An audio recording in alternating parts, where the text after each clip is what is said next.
لږ صبر وکړه چې روژه ماته کړم بیا به زه تاسو سره وګورم خلک وایي که نه او د روژې د ماتولو سره سم جګړې لانجې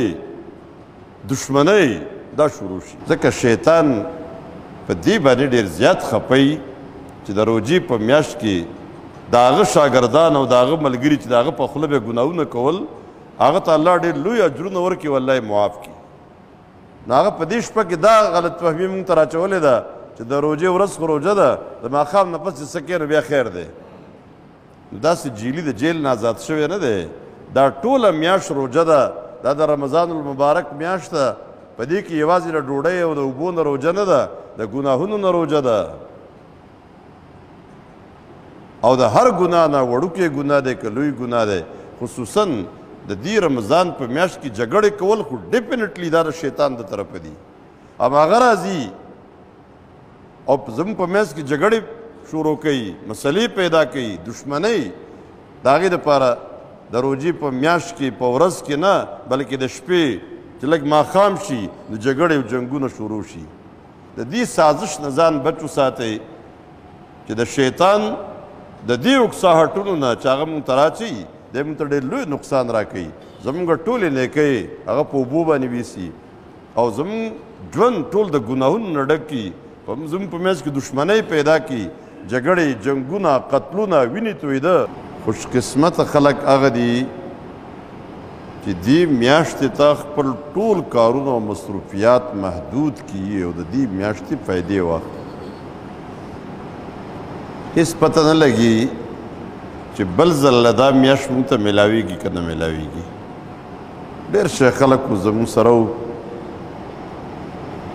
په تېره شوې روژه کې روژې نیوې تراویح کولې ختمونه کول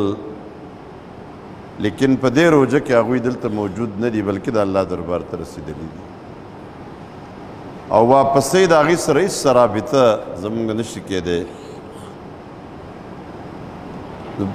څه کاله م پته نه لګي چې څومره خلک دلته شته او راروان کال له به نه دا یو یقیني او حتمي خبره ده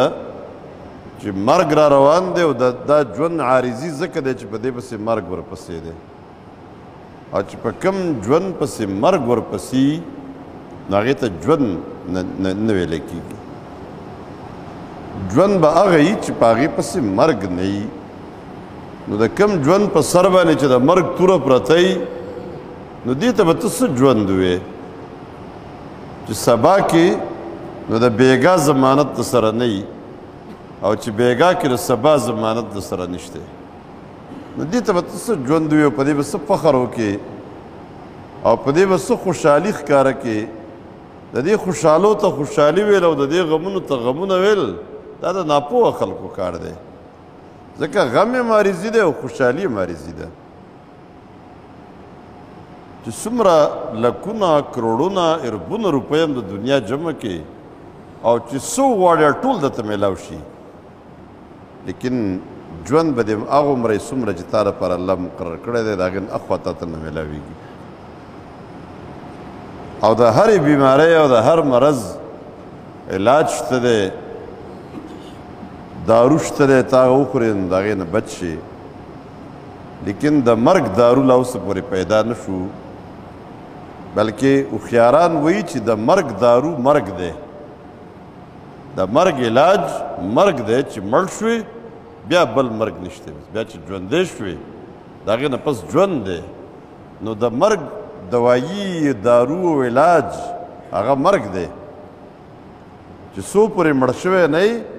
نو ستا ژوند نه شروع کېږي